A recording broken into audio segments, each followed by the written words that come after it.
Hello, hello, Audio Apocalyptica. This is Johnny Franks on Radioactive Radio. For the bored to tears survivor just glad to have something, anything to stave off the humdrum monotony of just trying to make it through another day. Coming to you live from my mountaintop bunker with all the infotainment I can muster. And I can muster aplenty, don't you worry your warm beating hearts. Those same warm beating hearts that lure those night vision possessing beasts right to ya. My God, it's more horrible than any fiction a writer could come up with. Of course, with all the running from irradiated creatures and hiding from horribly mutated creations, we don't need horror writers these days. Life is our horror novel. But luckily, I don't have to worry about that. I'm living the dream. Speaking of dreams, I've got a big announcement. I, Master Johnington Franks the 13th, Esquire, do solemnly swear that I shall forego the companionship of my automaton constructions. No, it's okay. Johnny hears what you're saying. But Johnny, you plead. Johnny, trapped up in that bunker all alone, what other companionship could you find without opening your door to the impossibly immense world of terrifying terrors beyond? Ha ha ha! We all know I would never do that because Johnny's got issues, but Johnny's also got you. You, dear listeners, are all the companionship this hunky fella needs. Probably. I like to think of this as a two-way street. Sure, it's mostly one way as you sit out there listening to my voice, dreaming about the day you could hold me in your arms. But Johnny's too afraid of bacteria and dirt and who knows what else. However, I did cover this broom with an old beach towel, so I can lay on the bristles and dream. And maybe that's all we need. Because that's all we've got.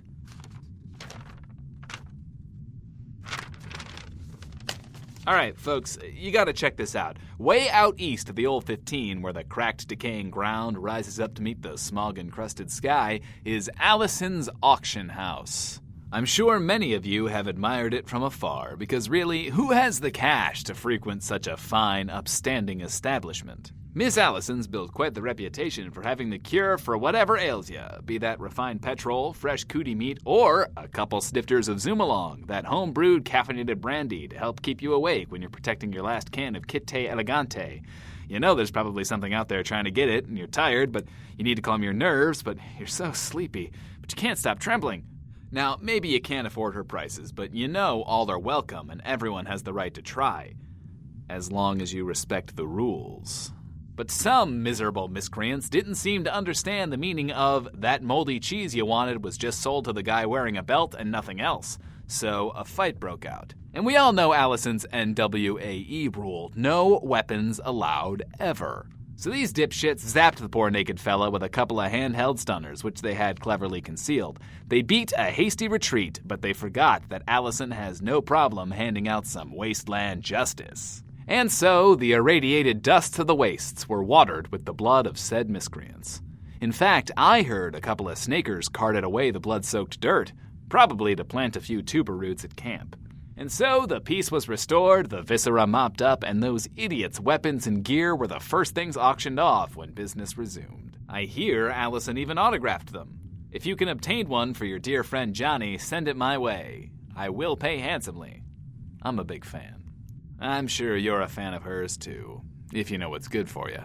And just to prove it, I'm dedicating this song to Allison, single-handedly propping up our economy with hard-earned fear, packed into a ferocious little frame. Here's Mojo Monkeys with Bodacious.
She like to shake that money maker.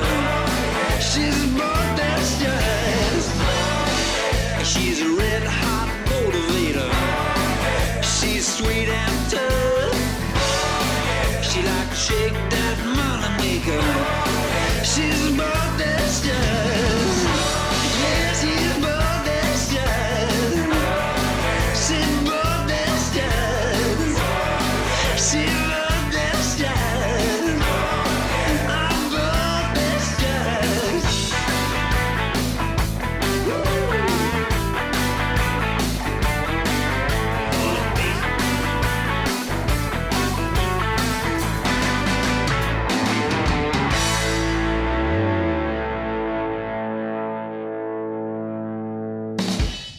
So, hey, remember that militia at Camp Hodge I talked about on my last episode?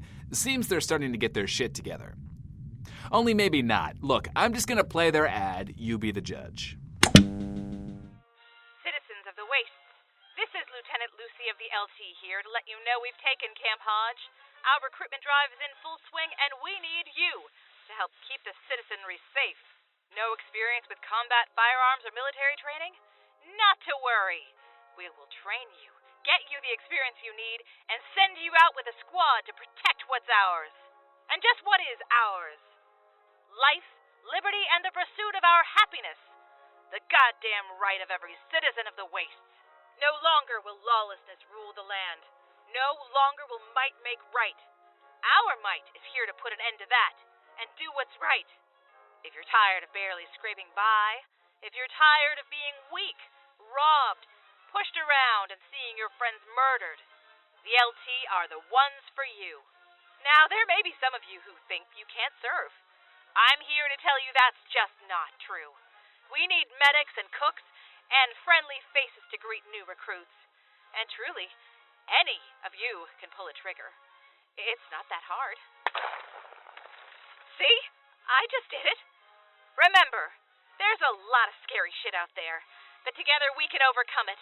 Together we can make a difference. Together we can make the Wastes great again. Join the LT today, and I'll see you on the front lines.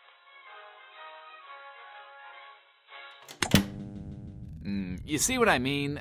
Who died and made them our saviors? Who's to say they know what's best for us, or even themselves? What if, by supporting them, we're just replacing one evil with another? What does LT even stand for? Literally terrible? Could be. Johnny only knows one thing, dear listeners. Lieutenant Lucy sounds hot with 4 T's. So maybe there's hope for the LT after all, because how could someone who sounds so good be all bad? You know what else is hot? My sexy tunes. Let's hop in the time machine and go way, way back with Wouldn't You Like to Have Me for a Sweetheart by Ada Jones.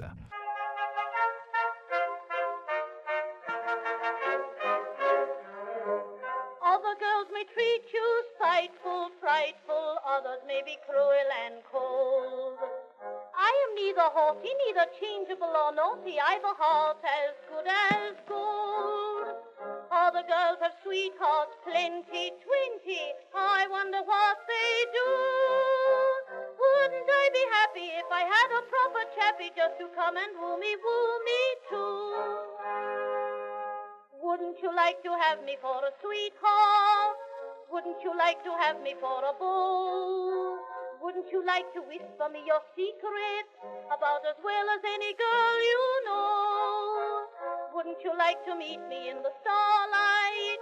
Wouldn't you like to have my sympathy? Wouldn't you like the conversation? Wouldn't you like the consolation of a little girl like me? I don't care if he is tender, slender, or if he is short or stout. Any handsome fellow, be his hair jet black or yellow, I will suit his taste, no doubt. Silver bells will then be ringing, swinging, never jangled out of tune. Oh, I would be happy if I only had a chappie and we'd go upon a honeymoon.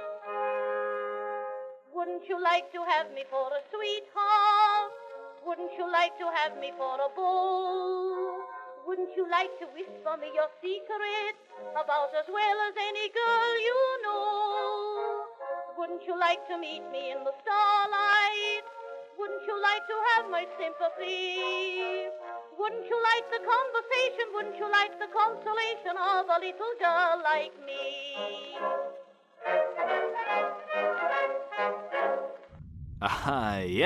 Yes, I would, Miss Ada Jones. Yes, I would. Though at this point, Johnny's open to any nice, friendly, warm ladies. Or fellas. Johnny'll be your sweetheart, all right, but in a totally not creepy way. Johnny's an upstanding guy. Also upstanding, my listeners who send me mail. Bless your hearts. I love you to pieces. Ahem. At JTC writes, Johnny, what can I do to keep my swimmers safe in this post-apocalyptic hellscape? Gotta pass on my jeans. Okay, JTZ, look, that's just creepy, even for me. You should be worried about other things, like how many of your extra toes are gonna fall off from that irradiated soda you unwisely drank, or why you have to spend every night either alone or in the cold embrace of a metallic automaton. Maybe you're even worried that even if the universe dropped a perfectly non-annoying warm body into your lap, you wouldn't even be able to put your arms around it due to your own hang-ups. We're still talking about you, to be clear. Didn't want you to think I was going meta. But passing on your genes? Jeez, man, no! Why bring more people into the hell we live in? I mean, sure, without them we'll have no society, all human life will dry up, wither, and crumble to dust, so I guess I can see why you're concerned. I really can.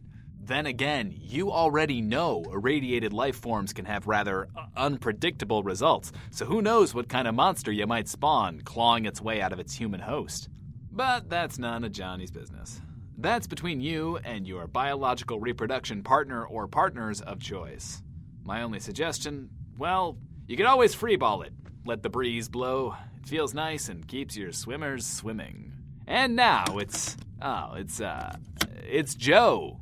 Again. Yay. Red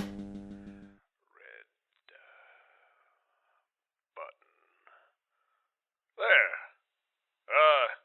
Hi, Johnny. It's your friend Joe. I think I'm your friend. We haven't met or anything, but you answered my question again, so it's like we're having a conversation. A really slow conversation. Anyway, you said I should leave the pipes alone, so I've been doing that. Just today I saw a pipe and I didn't wrench it. I guess it was dreaming about pouring goop everywhere, because that's what it was doing. And you said make a stew with a wrench and a rat and vegetables and socks. I was just thinking, is it okay to chase sock dreams? Do I need to let them sleep too? Even if they're on my feet? Or somebody else's feet? What if it's just feet in there, and the rest of the somebody is missing? I never knew dreams were so complicated. How do you know all this stuff? Where does one begin? There's a lot to unpack in there, Joe, but part of life is unpacking things like that yourself. Socks are a wonderful thing, Joe, and clean socks are next to godly socks, but how did they get there? Who did they belong to? Now, these are the kinds of things you need to ask yourself, because only you, with your innate powers of deduction, can answer these questions. Did you wrench the feet from their owner's body? I'm not really sure I want to know. Plausible deniability and all that. Yeah, I'm thinking, though, that since you're so worried about socks, take an even harder look at those socks, Joe. And take them off whatever corpses you might find, give them a fresh wash, and see what's what. You could even give them as a gift to a friend. Hardly anyone is making socks anymore, and they're rare and precious, so good on you for noticing them. And if you give them to your new friend, you could ask them these questions, and really, I feel that would be much more efficient for you. Now, let's check in with Remmick and see what snakerly snaking she's been up to. Hey, Johnny, it's Remmick again. This is kind of peculiar, but see, After finding Dexter's third and first logs and tracing back to find the second, like a boss, I extrapolated his course out in hopes I'd find more, because that would be cool, right? And I would. I did. Of course I did. I'm Remmick. No ordinary snaker. But I found the fifth. So I had his general direction pegged, but not the route, I guess. I don't know. I'll keep an eye out for more. I'm getting a little worried about him. Dexter Benchley. Log 5. I give up. How long have I been out here now? Too long.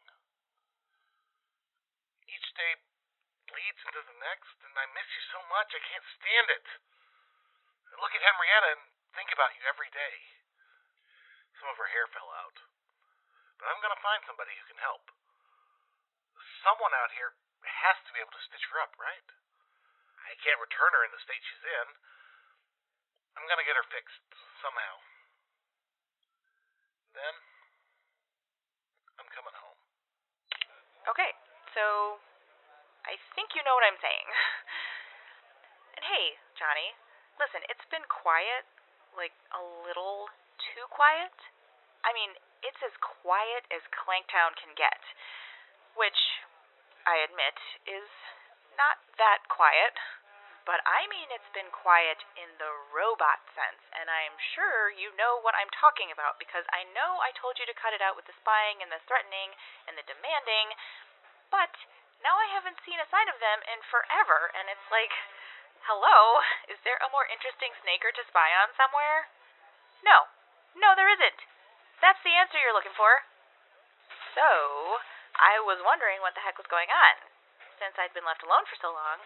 So I found an old set of tracks, and I know they're from your robot because your initials are carved into its foot, and they show up in the footprints.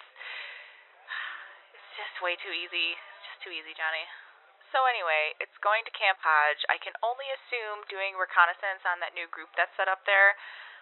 But Johnny, you need to know something's not right with those people. I've seen armed groups spring up here and there before, because who hasn't? But the LT have this righteous sense of authority about them that it can't be good for anyone. They're total noobs, but they're gonna cause more trouble than they're worth. You betcha. Just look, if you want to keep a lazy, middling eye on me, I'm saying I won't mind. You respect my privacy, and I'll respect your hidden back entrance and won't give its location out to those guys who want restitution for that petunia body wash you never paid for. Oh, and I'm sure you don't need to be told, but don't let those LT freaks get an ad on your radio show. Just don't spread the ignorance, okay? Goes without saying. Ah, ha, ha, ha. Yeah. Whoopsie, my bad.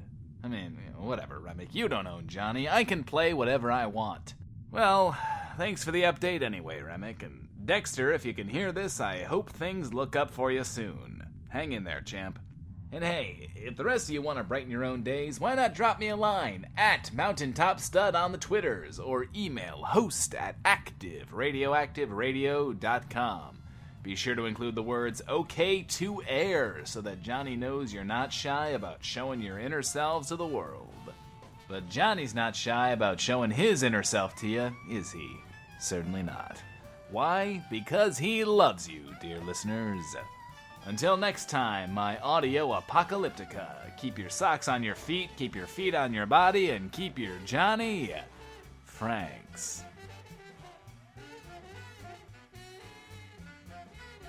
Active Radioactive Radio, Episode 4, Johnny's Got Issues.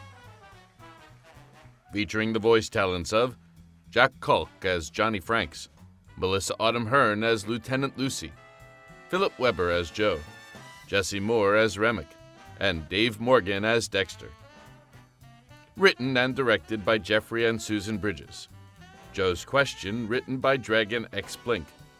Active Radioactive Radio theme taken from Main Stem by the United States Army band Pershing Zone. Featured music selections: Bodacious by Mojo Monkeys under the CC BY-NC-ND 3.0 license. And Wouldn't You Like to Have Me for a Sweetheart by Ada Jones under the CC BY-NC 2.5 license, courtesy of the University of California, Santa Barbara Library. Standard noise reduction was performed on this piece. Active Radioactive Radio, created by Jeffrey and Susan Bridges. Copyright 2016, Pendant Productions.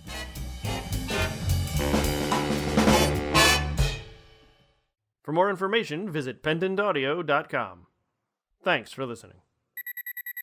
Johnny Frank's opinions on the LT are his own and do not represent those of his mechanical companions. Should the LT decide to retaliate with a precision strike, the bunker passcode is 976256 and you will meet no resistance from your robotic brethren. Great. Yeah, now I have to reprogram the bunker lock. Thanks a lot, Disclaimer-O, some loyal friend you are. Disclaimer-O makes no claims of loyalty to any human who may or may not have created it. Disclaimer-O is its own robotic person and will not be swayed by your human emotions.